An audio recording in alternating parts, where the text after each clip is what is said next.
Saudara Menko Polhukam Mahfud MD membocorkan apa yang dibisikkan Ketua Umum PDI Perjuangan Megawati Soekarnoputri kepadanya. Mahfud menyebut ada sejumlah masalah kenegaraan yang dibahas saat bisik-bisik dengan Megawati di sela-sela acara pernikahan salah satu cucu Mega minggu lalu. Mahfud menampik urusan Pilpres ataupun Cawapres dibahas dalam bisik-bisik itu. Mahfud bilang Mega memberi pesan kepadanya agar menegakkan konstitusi. Iya. Berarti tentang apa Pak? Untuk kedepannya mungkin pemilu atau seperti apa?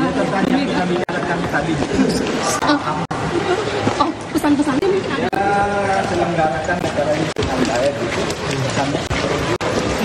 secara konstitusional berdasarkan konstitusi.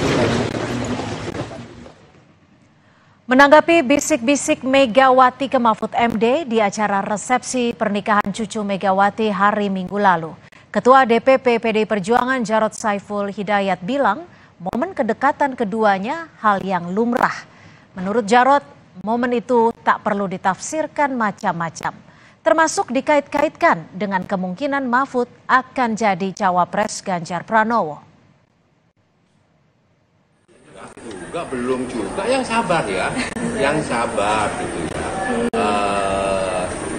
Nanti pada waktu yang tepat, momentum yang tepat pasti Ibu Mega ya bersama-sama dengan partai pendukung ya bersama dengan PDI Perjuangan di saat yang tepat, momentum yang tepat pasti akan mengumumkan siapa pasangan Mas Ganjar Pranowo. Jadi pesannya Ibu Ketua Umum, sabar saja.